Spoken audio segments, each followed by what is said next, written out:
Okay. So let's carry on.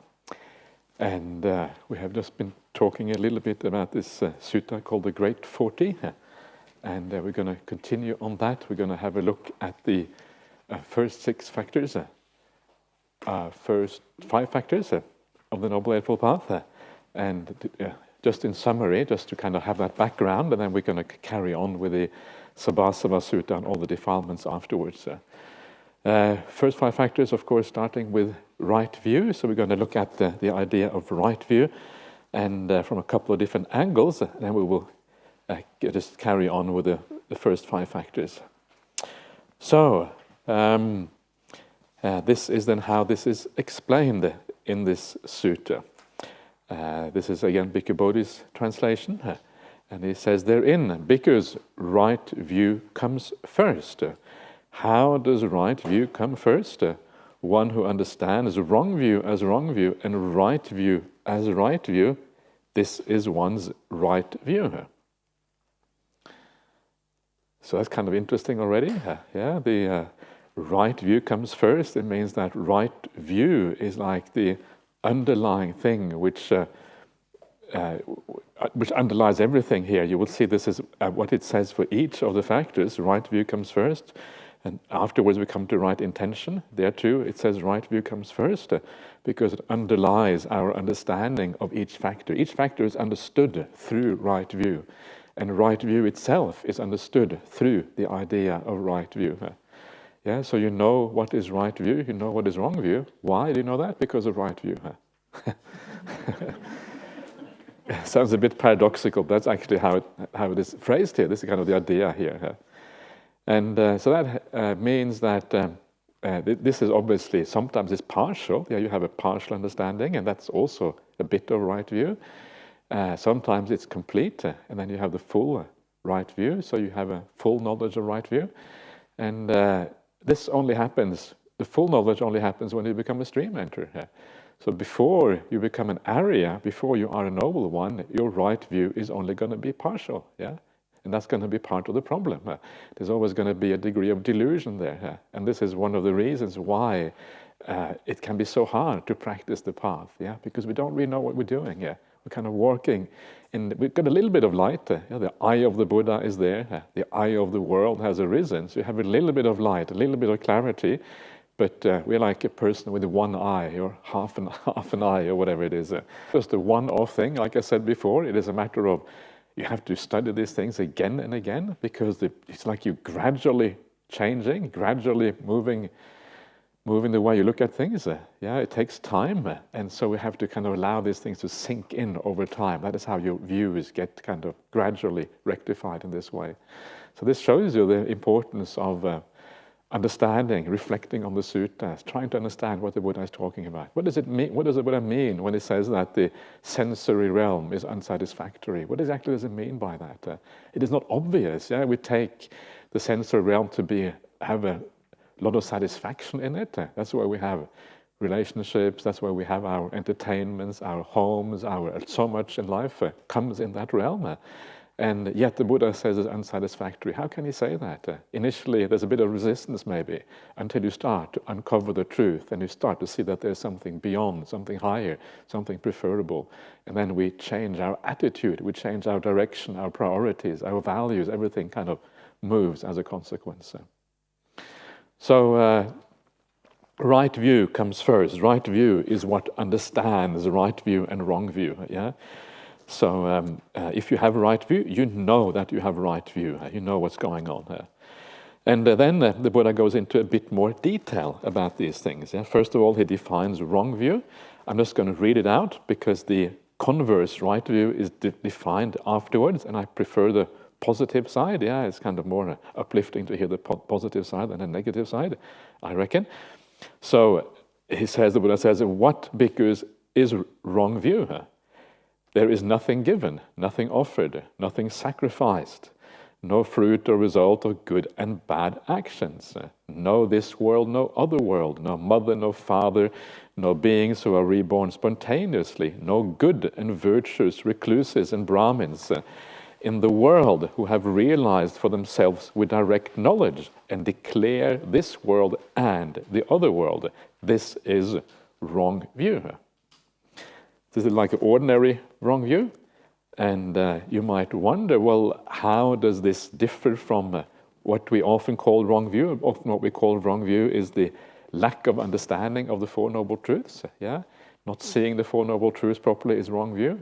Well, this is a particular expression of the Four Noble Truths. Yeah, what you see in here is really a part of that idea of the Four Noble Truths, stressed, spoken of in an ordinary way, so everyone can relate to it. If you look at some of the things in there, it basically, it contradicts the path of Buddhism. Yeah, that there is nothing given, there's no fruit and results of good and bad actions, these kind of things. So if you look at it carefully, it is similar, not exactly the same, but it's along the same line as the Four Noble Truths, but a more kind of expressed in an ordinary language, and not as profound, of course, as the Four Noble Truths. But let's just leave that aside for now. Then the Buddha goes on to talk about right view. And he says that right view, I say, is of two sorts, twofold. There is right view that is affected by the taints, by the asavas, pertaining of merit, ripening in the acquisitions. And there is right view that is noble, taintless, supramundane, a factor of the path. Now, this is a little bit strange if you read that. It's a bit weird. The kind of the vocabulary there is not the kind of standard vocabulary that you find in the suttas. And this is where this particular sutta, I mentioned it very briefly before, that this sutta has a kind of slightly abhidhamma approach to it. Some of the vocabulary is similar to the kind of vocabulary you find in the Abhidhamma. So this may have been one of the suttas where you kind of find the roots of the Abhidhamma approach here. And specifically this idea of affected by taints, partaking of merit, these kind of things, and supramundane, taintless, a factor of the path, is the sort of thing you would find in the Abhidhamma. I can't tell you exactly now because I haven't got that in front of me, but that's the that is basically essentially what it is about. So what is this? What are these two differences? What does this actually mean? Well, what it means is that there is a right view, ordinary right view, that ordinary people have, which is not perfected. The kind of right view or wrong view we just looked at here, and that right view or wrong view does not lead out of samsara in its own right. It's still, if that is the only view you have, you're still going to be reborn somewhere. You're still going to carry on somewhere as a consequence of that right view. But the other right view, which is a factor of the path, which is supramundane, that is the view which is an insight into reality. And because it is an insight into reality, it leads you out of the samsaric existence, out of the dukkha, suffering, finally, once and for all. And that is the distinction here between the two. And that is why they use this kind of vocabulary here. One leading in the right way. So one is the right view of the noble ones, the other one is the right view of ordinary people who have not yet reached the noble path. So that's really all it means. I'm not going to be too concerned about this distinction because it is really kind of not all that interesting because it is essentially the same kind of view. It is the only difference is that one is more complete, more developed, more full than the other one. One is only partial. That is really the only difference. And of course, we can only work with that partial view. So we do our best to work with a partial view, and through that partial right view, eventually we kind of purify that, develop it enough to one day, bang, get the big breakthrough and see things in the full sense that the Buddha says that he saw things. This is kind of the idea here. So,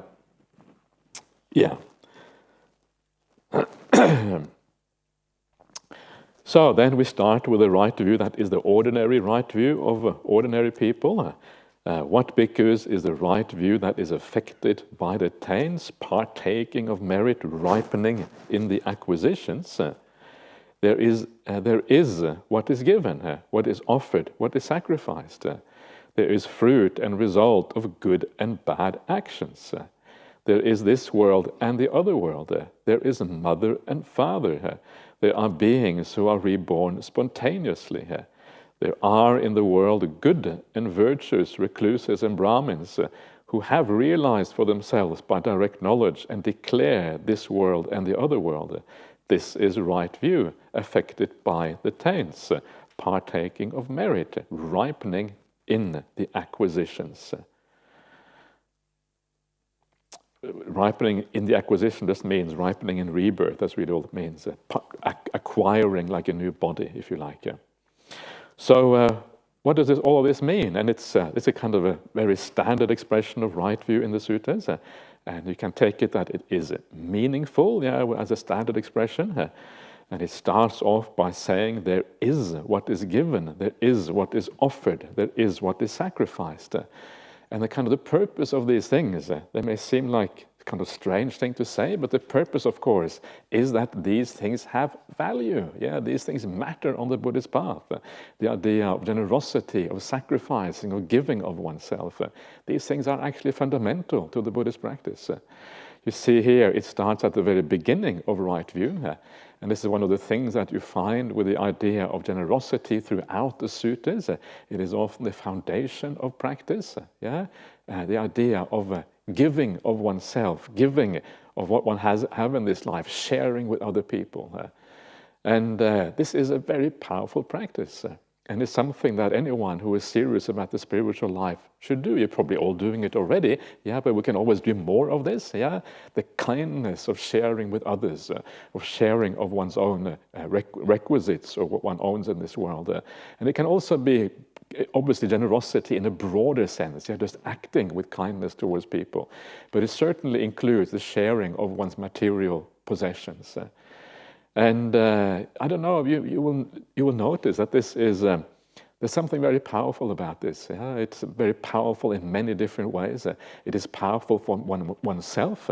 If you really give of yourself to another person, you give because you really, at that moment when you do that, coming from a pure heart, actually wanting to support somebody else, it's a very powerful feeling inside. It's a very beautiful feeling inside. You feel a sense of delight and goodness and purity about that.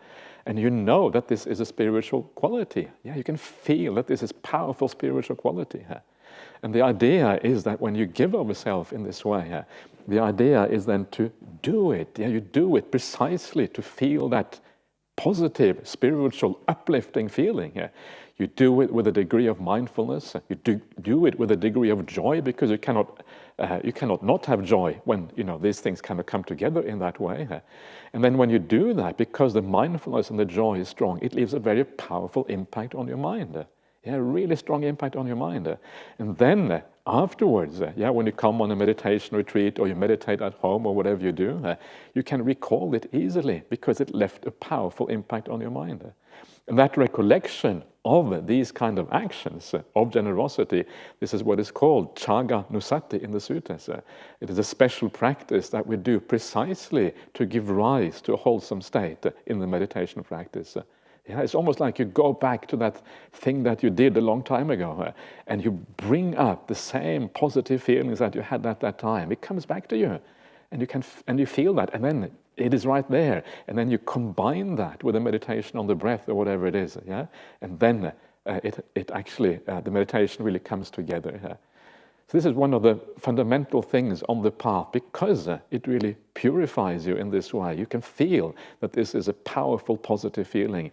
Has a very different sense to it than the ordinary worldly happinesses, which are kind of shallow. Having a nice meal. Okay, it's good to have a nice meal. Nothing wrong with that. Please enjoy your lunch. I'm not trying to take away the joy of lunch and even breakfast here. Please enjoy that. But this is different. This is much more. You know that there's something more powerful going on here. So please take the opportunities in life to do this, to be generous, to be kind, to do the right thing towards others. And there are often endless opportunities if you know when to take them. Opportunities are often there. Please take those opportunities because it is a very powerful thing. There are certain things in the suttas when the Buddha talks about this, which makes it very clear how powerful it is. He says that, as a monastic, if you have something to share with your fellow monastics, you should never have a single meal. Actually, it doesn't say it specifically for monastic. I think it says it for everyone. You shouldn't have if you knew the power of merit or karma, you would never have a single meal without sharing with someone else. That's what the Buddha says. That's kind of amazing. Yeah, he talks about things like when you have finished washing the dishes, or washing your bowl, whatever is left over, little scraps of food that is left afterwards. Even if you throw out those scraps of food, little grains of rice, you throw it out outside, and you think, may this be for the insects who live on this kind of leftovers. Yeah, even that you're making merit. Even that you're making good karma. All you have to do is to change your intention. You're going to throw out the scraps anyway. All you have to do is to do it mindfully and think, may it be for those little beings. Then you're making good karma already. So that shows you how many opportunities there are for doing what is right, doing little acts of kindness and generosity in this way. So, and one of the kind of remarkable things that when you look at the standard formula for generosity in the sutras, one of the things that you find is that things like to enter a deep state of meditation, you have to have a mind which is completely generous, completely open-hearted with giving, as far as giving to others is concerned. You have this kind of broad feeling, you just want to give to the whole world. That's kind of the sort of feeling you have, before you enter a deep state of samadhi. Or, stream entry, same kind of things. You can't have any stinginess within you before becoming a stream enter. That's going to block you from being able to become a stream enter. So generosity here is like you're building up these basic qualities, that end up being powerful spiritual insights and spiritual stillnesses that you get through the meditation practice. You can see how important it is, right? It kind of builds up to the very end of the path. And the more generous a person is, the more developed they are in the Buddhist practice. If you want to know who is an arahant in this world or who is a stream enter, don't worry, I wouldn't recommend looking for that because you're never going to be satisfied anyway. But if you want to, this is one of the criteria you should ask yourself about. Is this person really generous? Are they willing to always give? That gives you some idea. If someone is a bit stingy, they're very unlikely to be a noble person because they just want to give, because they know the beauty of giving, they know the power it has for themselves. Even if you are a stream winner, still you have to develop the path. Still you want to do these things. It just comes out of you naturally because you know the power of these things. Now, one of the things that you see in these standard passages on generosity in the suttas, you see certain words that are being used to describe this. And these words are, three words that you often see is, I want to talk about now, is chaga. Chaga means like to give up. Mutti, which means like to release. You're releasing from yourself. And the last one is vosagga. Vosagga also means like to give up, basically. So vosagga, chaga, and mutti, these three words. Now, if you go to the third noble truth, of Buddha, the third noble truth is the one about the giving up of craving. You find pretty much those words. You find four words that are synonymous for the idea of giving up craving.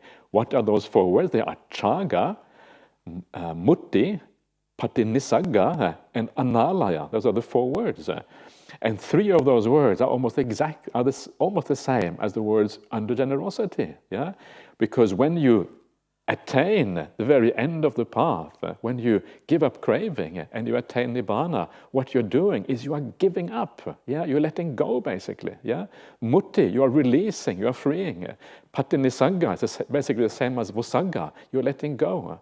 This is what you're doing. So the idea of generosity is very closely related to the idea of awakening. When you practice this in the right way, it's similar. It's not nowhere near as strong, of course, but it is a kind of the idea is similar. When you give of yourself, you're giving up, you're releasing something. And enlightenment, awakening, is a similar kind of releasing, just much more profound. But the general idea is the same thing. So you are leaning towards awakening. This is the sort of thing you do when you wake up. You're giving things up, letting go of stuff. That's kind of Cool, isn't it? Yeah. All you have to do is a bit of generosity, kindness, and you kind of get this taste. It's a small taste. I don't take this too far. It's only a tiny taste, but it's a small taste of what Nibbana, what awakening is all about. And it's kind of nice when you think about awakening and the idea of cessation of things, of extinguishment, of Nibbana and all of this. When you think about this in this practical way, I was talking about before about seeing the calming down inside of you when everything becomes peaceful. That's like extinguishing things gradually. Now I'm relating it to the idea of generosity. Then it starts to seem very attractive, the idea of Nibbana. You can start to see why this is really special, why it is very powerful, why it is not scary at all, why it is the most beautiful thing that is kind of fathomable by human beings. So generosity, Are you convinced? Does it sound good? So I hope you are convinced, otherwise I have done a bad job. I have to become a better salesman. So we'll see what happens there. This is what you are as a monk. You are a salesman. You're selling. But the goods are really good. There's a really good goods. That's kind of the good thing about being a salesman of Buddhist teachings. We have the best. We're not kind of selling you any duds or anything like that. This is the real deal. So, okay. So that is the idea of generosity. Coming first there is what is given, and these things are important in the Buddhist practice. So next one, there is fruit and result of good and bad actions. Another very important part of right view. This is really the idea of kamma, karma, if you like, or kamma. Karma, Sanskrit, kamma is Pali. And it just means that you do something good, it has a good result. If you do something bad, it has a bad result. What does it actually mean, a bad result? In what sense does it have a good result and a bad result? And the sense is that your intentions determine how you feel about yourself. So look at that. Look at your intention sometimes. What is your intention towards the people around you? Do you have a good intention? Do you have a bad intention? Sometimes we have good intentions, sometimes we have bad intention. So see how that affects you. This is so important, And you will notice that the way we often talk about kamma in Buddhism is do good in this life and you reap the result in your next life.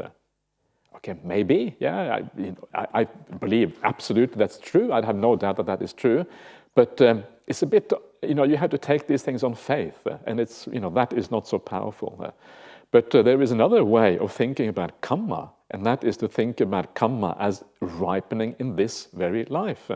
So you have an intention here and now, and it has an effect on you straight away.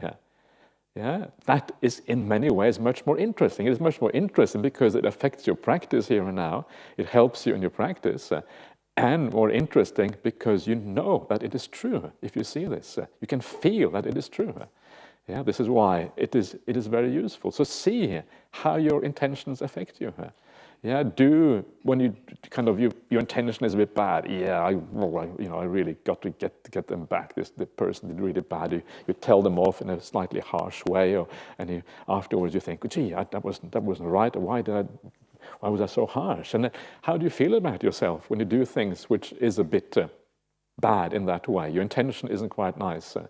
And you will notice that if you look at your mind state afterwards, it's like you feel you have dragged yourself down, your energy has declined, you lose any natural joy and brightness you may have had. You can see it quite obvious, quite clearly if you watch very carefully. You can see the same thing with good intentions. If you really have a good intention to be kind to somebody, then look at your mind state, and it affects your mind state immediately. You feel a kind of uplift. You feel a brightness inside. Energy comes up. The positive things happen. And this is what is meant by this. And this is why this is mentioned here, because the doing of having good intentions, if you keep on doing that, if you feel good about yourself by having one good intention, you can imagine what happens if you accumulate good intentions. If you do good things all the time, good speech, good action, good livelihood. We're going to talk about this in a second. It's coming up afterwards. If you keep on accumulating this, it becomes really powerful after a while. Then you sit down in a meditation, we can do the Silanusati, the recollection of our conduct, which is a very simple way of just turning your attention to how you live your life. And you feel a sense of straight away, I'm living well. You know that because you are actually living well. And you get this boost in your meditation again, just like with generosity, because you have a general good feeling about yourself. Some people call it self-esteem these days, but it's more than self-esteem. It's just, it's a kind of a positive energy inside of you. And this is, again, the purpose of this. So this is an important right view. I think we all know this already. We all know that kindness is happiness. I think it's almost intuitive. But when the Buddha says so, and it says so in the suttas, it becomes more powerful. You remember it more. And that ability to remember it more, that is one of the most important things. Because it is when you persevere with this, when you commit to this over a long period of time, and you do it regularly all the time, moment to moment, day in, day out, year in, year out sometimes, just carry on doing these things, then it becomes really powerful, and it really becomes a force in your meditation practice. So these things are there. The Buddha doesn't say it because it's right view. He says it because it is right view, and it has a special effect on our practice. It is the right view that is efficacious in our spiritual practice. It is not just, he doesn't say this because it's, this is the truth of the universe. There are galaxies out there. This is the truth. That is kind of irrelevant. The Buddha is not about talking about discoveries that have no spiritual effect. He's talking about specific ideas that are important for our spiritual practice. That is why these things are there. So, every word here matters. Everything is about the Buddhist path. So you kind of take it on board carefully and try to apply it as best as you can. Then comes, there is this world and the other world, which means, basically it means that there is rebirth. That's what it means. You carry on afterwards. It could also be understood as there are other worlds in the sense of, actually the Pali is Iddava Hurangva, is it? Let me have a look at the Pali here. Ayang Loko Paraloko. Okay, so so usually means this world and then the world afterwards. So there is rebirth, fundamental idea of right view, and I will talk about this later on, what that means, but it means a lot in terms of how we live our present life. One of the things that it means is that we tend to get a broader perspective on existence. One of the problems of our life is that we are trapped in this life. We see the two endpoints. We see birth and we see death. And we don't really see anything beyond that. So we tend to be trapped in that kind of narrow slice of existence. And everything beyond is just blank. We have no idea about that. So that's why it is helpful to have someone who is the eye of the world, who sees more than that, who can broaden out our vision and tell us, actually, you can only see so far, but there is more. Are you aware of that? And if you're not aware, you should be aware of that, because this will affect how you live your life. This will affect how you prioritize your existence, what is really important to you. Because if how you live your life affects what happens after you die, then how you would probably want to change how you live now. If you just die and then there's nothing afterwards, okay, then maybe it doesn't matter so much. You can do lots of bad stuff and there's no consequences. But if how you live now has consequences for the future, well, maybe then you should take that broader view into account. Instead of kind of going for broke in this life and kind of just grabbing as much as you can in skillful and unskillful ways, because only one life, YOLO, you only live once. You got to really go for it now. Instead of thinking like that, which is kind of crazy. So you kind of you sort of roll your eyes when you see these things on the internet sometimes. YOLO, you must be joking. That's completely wrong. That's the wrong view. The Buddha said so. Aren't you listening to the message? No, you can't say that on the internet. They won't listen to you. So it matters, because what you start to realize is that everything that we have in this life is just borrowed. We only have it for a short period of time. And you start to ask yourself, how much am I going to invest in borrowed stuff? And how much am I going to invest in the stuff which is not borrowed, that I can take with me into the future, beyond this existence? That is how you start to think. It's such a beautiful way of thinking about existence. Yeah, and then what happens then is that you start to change your attitude to how you do things in this world. It doesn't necessarily mean you make any dramatic change in your life. It doesn't mean you become a monk or a nun straight away. Okay, down the track, maybe not straight away. We'll give you a bit of time to figure that one out. I'm just messing around, don't worry. People get a bit scared when you say these kind of things, so not ready for that. But what it does, it changes your attitude. Yeah, you realize that the results are not so important in this life. Whether I make heaps of money, or I have a big house or a small house, or a big car or a small car, whether I'm famous or obscure, whether I'm liked by others or not, actually, all of that stuff is not so important. Yeah, because it's only a short period of time. Then I will have to carry on. Much more important than the results I attain in this life is how I go about getting those results. It's the process that matters. Because it's in the process that you either make good karma, you make a happy mind for yourself, or a bad mind for yourself. And that mind that you create in this life, that is the mind you take with you into the future. Yeah, so build up a good mind for yourself. That is what we mean by good karma. Good karma is building up good qualities internally. When you pass away, that mind goes with you. And that is really all that you take with you into the future. The brightness, the energy, the good qualities inside, that is what comes with you in the future. So you start to change your priorities a little bit. You look at the world in a different way. Okay, this is all borrowed. Yeah, but jeepers, if it's borrowed, how much, care should I put into it? How should I deal with things when they're all borrowed? Well, it's a bit different. It changes the way you look at things. Yeah, so these things have real consequences. Sometimes people say, it doesn't matter whether you believe in rebirth or not. I say that's completely misunderstanding what is going on. There is mother and father. Another very interesting one. Yeah, it means that the karma that we make is very powerful with our parents. And it means that we have an attitude towards our parents changes. We know that if we treat them well, we can make a lot of good karma for ourselves. Yeah, I mean, I'm not suggesting we should have a selfish attitude, not at all, but treat them well in an unselfish way. Yeah, that is making lots of good karma here. If you treat your parents badly, it can have a bad effect on you. So we try our best to do the right thing by our parents. Yeah, this is kind of one of the things. It's interesting that this is kind of singled out. It means that there's a lot of karma involved with how we deal with our parents. So keep that in mind.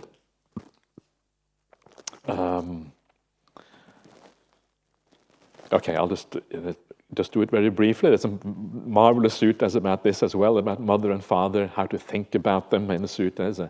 The mother and father are said to be like Brahma. Yeah, Brahma are these kind of really high divine beings who have lots of loving kindness and compassion, because they look after us.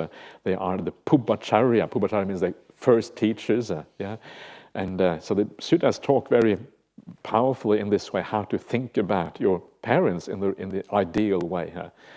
And it is not always easy because a lot of history with parents. Yeah, there's good things, there's bad things, but you get the idea, what the ideal here, moving in that direction at the very least. There are beings who are reborn spontaneously. Upapatika satta upapatika. This just means that the human realm is not the end of it. There are other realms of beings, spontaneously mind-created realms, beings you can access sometimes in meditation practice, but we cannot normally see in ordinary life. So I don't know if you think that such beings exist. I don't have much doubt that they exist, but it's not obvious. A lot of people are skeptical about these things in the world. And it's natural to be skeptical because we can't see them, so why would you not be skeptical? Probably good to be a bit skeptical, but have an open mind, because maybe the world is more often than what meets the eye. And this is kind of interesting. So, yeah. Anyway, sometimes you wonder what you're going to say, or whether you should say it or not. Sometimes you think, yeah, I'll leave, I'll leave that out. Okay, the last one. There are in the world good and virtuous recluses and Brahmins who have realized for themselves by direct knowledge and declare this world and the other world. This is the view, the idea that there are people in the world with very powerful spiritual practice, have realized for themselves by direct knowledge. This is the idea of direct insight into the nature of reality. So you have some confidence that such beings exist, And this is why I guess we're all here, because we have some confidence in the word of the Buddha. That confidence is already there. If you don't have that confidence that there are people who have these kind of insights, well, then you will never try to practice a spiritual path, presumably, or maybe you practice your own thing, but you are very limited if you don't have this kind of confidence. It is one of the great things in life is to have faith in something more, confidence in something more than the ordinary things of life. Because the ordinary things of life, by definition, they are often so mundane. We go through our lives and we kind of wonder what it is all about. Okay, you have a family, you have a job, and then you retire, and then you die, and you wonder, what on earth was that all about? What was the point? And there's a good reason for thinking that, because you really do wonder what the point was. Okay, yes, so you had a career, so what? Now you're dead, it's all gone. Big deal. I was a monk for a while, but why? No. That's terrible if that happens when you're a monk. That's not supposed to happen when you're a monk. So the idea here is that having confidence that there is something more in this world, and there is very good reasons for having confidence. Just talk to some people with deep meditation. I don't know, you listen to Ajahn Brahm speak, for example, think, wow, this is kind of awesome. Is Ajahn Brahm lying to you? I don't think so. That's kind of, to me, that is almost inconceivable that would happen. And you have this confidence that there is something more because you start to hear about it. People tell you about their experiences. And these experiences are really awesome. They are really special. They are something that adds something to the world and gives meaning to life. It gives purpose. It gives a bigger picture of things. And that really gives something to life which otherwise you cannot have. So there's something very, very powerful about this idea of having confidence in faith in something here. The Buddha talks about the idea of having doubt, not having faith in anything here. And he says, when you have a lot of doubt, it's like walking through a desert. You have nothing to drink, nothing to eat. You have nothing to kind of support you to make that life that life is just dry, bone dry and boring. It's like dry insight. Sometimes in the commentaries they have this idea of dry insight. There's lacking the moisture of joy and happiness and samadhi on the path. The joy and moisture are kind of like, joy is like a moisture which makes life meaningful. So faith and confidence in something higher is actually so important for making life really meaningful. Because otherwise life can seem so pointless, so purposeless. We're just going through the motions, doing like everyone else, being a sheep, just doing things without a bigger picture on things. So this matters so much, to have that sense of a bigger purpose, and that's what confidence in the Buddha is about, the Dhamma and these teachings, and also the Aryan Sangha who then who practice these teachings and see the same way that the Buddha saw. And so, what is it that these good recluses and Brahmins? What is it that they have realized? And what they have realized, the one thing that is mentioned here is that they declare this world and the other world. That is the one thing that they have realized. Isn't that fascinating? It doesn't say anything about awakening there. It says something much more, something that is more kind of easy to comprehend. We can understand about this world and the other world because we all understand about death, and the problem of dying. So we have some conception about whether something happens after death or not. Enlightenment or awakening, on the other hand, is much more difficult to really grasp what that might be about. So one of the fundamental ideas of the spiritual path is precisely to understand this world and the other world. That is how important it is. This is what a good recluse and Brahmin, a good spiritual teacher, should teach. And is one of the things that everyone can comprehend pretty much straight away what they are talking about. That's how important it is. Yeah, and because it changes the way you think about life. It changes the way we deal with things, and everything really comes from that. The idea of suffering comes from that. The idea of the spiritual path also arises out of that kind of idea. So it is like a fundamental part of this. So there you are. That's in brief what that right view is about. And it is, I think, very important. Many of those aspects, they really matter enormously. And so reflect on that a little bit, see if you can make sense of that, and take that with you as one of these great teachings of the Buddha. So let us carry on a little bit, because then we have the other kind of right view, and this is the right view that is supra-mundane, the factor of the path. So this is the right view of the noble ones. What is that right view? And this is really boring, I have to tell you, but anyway, I'll read it out for you. It is the wisdom, the faculty of wisdom, the power of wisdom, the investigation of states, enlightenment factor, the path factor of right view, in one whose mind is noble, whose mind is taintless, who possesses the noble path and is developing the noble path. This is right view, that is noble, taintless, supramundane, a factor of the path. So what to make of all of that? Now this is a kind of classical Abhidhamma way of presenting things, lots of synonyms in this way. And what it really means, it means the full insight into the Four Noble Truths. That's really what it comes down to. This is how this is described everywhere in the suttas. So that's how you can understand it. So what does it mean to have a full insight into the Four Noble Truths? What does it mean to have partial insight into the Four Noble Truths? And what it means, and the one way of thinking about the Four Noble Truths is very briefly, as we're kind of passing through this. The first of the Four Noble Truths is the noble truth of suffering. It's understanding what is suffering in the world, what is happiness. These are just two sides of the same coin, happiness and suffering. So having an idea of suffering in the world is like the beginning of this. So what is suffering, and how can we think about this in a way that is kind of skillful, the idea of suffering? One way is to go to the definition of suffering in the suttas. The definition is found in places like the Dhammacakkappavattana Sutta, the setting in motion the wheel of the Dhamma, the first sutta of the Buddha, very important, very interesting, very beautiful sutta. I haven't got it here.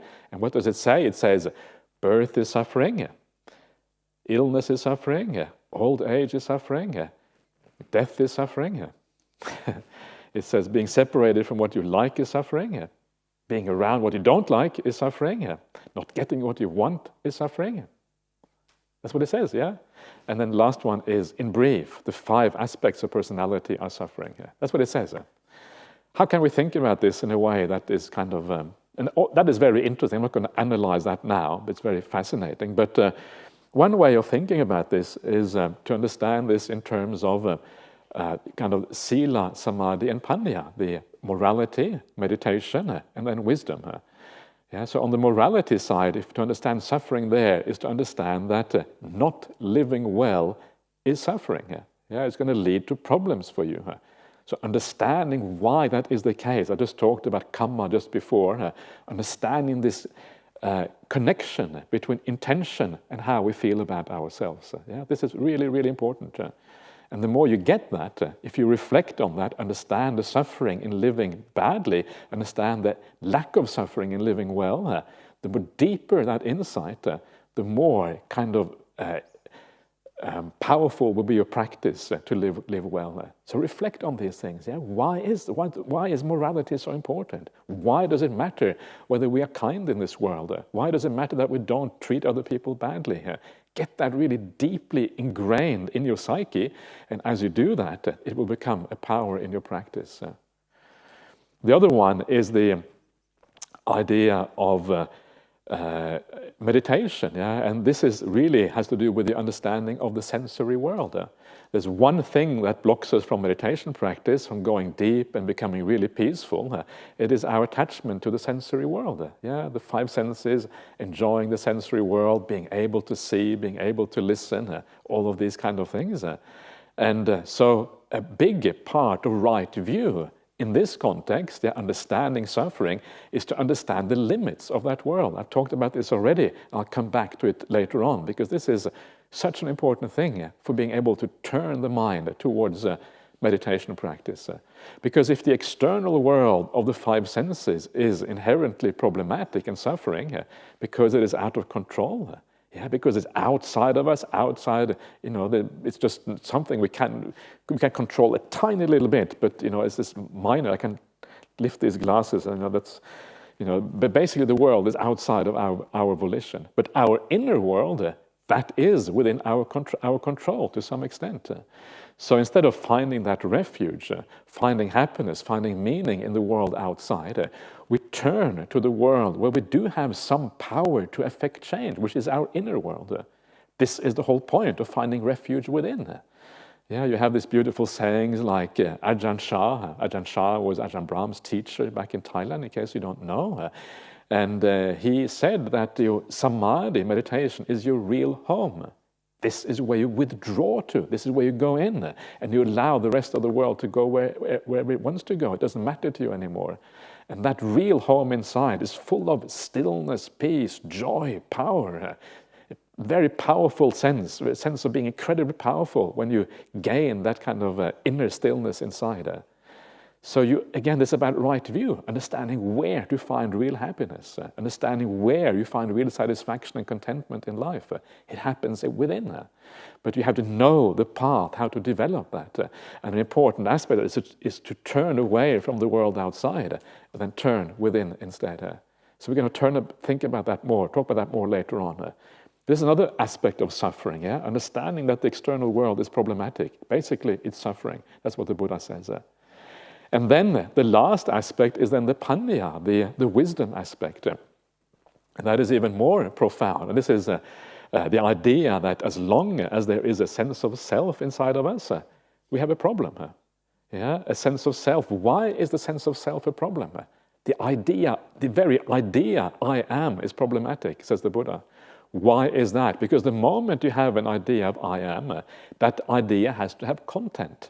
And that content, I am, will be some aspect of our experience. I am my consciousness, my awareness. I am the doer, I am the will inside. I am this feeling, I feel, this is what it feels like to be me, this is the real me. And so because the I am has to have some kind of content, you attach to that content because it's you. So obviously you're going to be attached to it. This is me, okay, so you're going to be attached to it. And so when those things change, it becomes problematic. But it doesn't stop there, because our sense of identity of who we are also extends into the world. Our sense of identity has to do with so many things: nationality, our family background, education, gender, all of these kind of things, give us our sense of identity. So if the world outside changes, we go from being rich to being poor, or poor to being rich, or whatever, suddenly we can feel that our identity is challenged sometimes. And that is part of the problem. As long as you have the sense of I am, your identity will always be challenged. And every time it is challenged in this way, it will be suffering, because it is you, it is mine, it is about me. And the only way to undo that is to give up the entire sense of I am. This is the Buddha's insight. It's kind of it's amazing, isn't it? Because this is why this teaching is said to be so profound. You're giving up something that no other religion tells you should give up. Fortunately, the Buddha says it's just an illusion anyway. So just giving up, rubbish. The I am rubbish. I don't know if that works, but So this is suffering. Suffering in different levels. And understanding suffering. I am is suffering. I am, as it says in the suttas, is a misconception. It is like a proliferation. It is just what are this number of synonyms used there. Don't really come to mind now. It's all these fancy Pali words. I can't remember them. Anyway, it is a problem, basically. That's what the Buddha says. So this gives an idea of suffering, and this other side of suffering, which is here, the Four Noble Truths. And that is what you see fully when you become a noble one. You see it partially already when you attain samadhi. You see it partially even earlier, more fully when you attain samadhi, and then fully down the track when you become a noble person. So that is that right view, which is a factor of the path. Yeah, and then the Buddha says one makes an effort to abandon wrong view and to enter upon right view. This is one's right effort. Mindfully, one abandons wrong view. Mindfully, you enter upon and abide in right view. This is your right mindfulness. Thus, these three qualities run and circle around right view. That is right view, right effort, and right mindfulness. Yeah, so you use right effort to abandon wrong view and to enter right view. What does that mean? It means that you contemplate these teachings. You read the word of the Buddha. You look to see if it fits with your own experience of the world. Remember, these teachings are supposed to be an expression of the world as it is, so it should fit with our experience. It should also fit with scientific truths. If it doesn't fit with science, whatever is true, it should fit with whatever is true, basically. Otherwise, it's obviously going to be wrong. So you read the suttas, you reflect on them, and gradually, this is the effort that is required, and gradually you kind of move from wrong view to right view. This is the effort here that is required. You also use it in daily life. You may find that sometimes you enter wrong view during the life. You kind of start to think, wow, the world is so, I need to tell somebody off, or I need to do the wrong thing. And wait a minute, is that really right? And then you kind of bring right view back into your mind and kind of guides you on the right track again. This is also a way of abandoning wrong view with effort. And then mindfully, you abandon wrong view, so in other words, you know what you are doing, you're mindful of what is happening. You don't just do things the more mindful you are, the more ability you have to do the right thing as well, because mindfulness is what informs you of whether you are on the wrong track or the right track. So you do that, mindfully, and then right view is at the very core. Right view is what the deep view inside of you, which actually tells you whether you have right view or wrong view. In other words, which guides you in the right direction.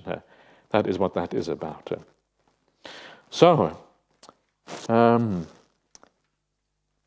you are. That is all about right view.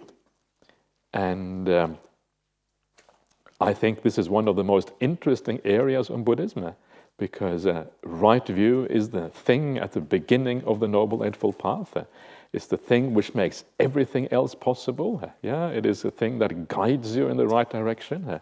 It is such an important idea. It is what kind of helps you to purify your mind, to reduce your ill will, to be more kind to others. All of these things come from this idea of right view. So it's actually fundamentally important.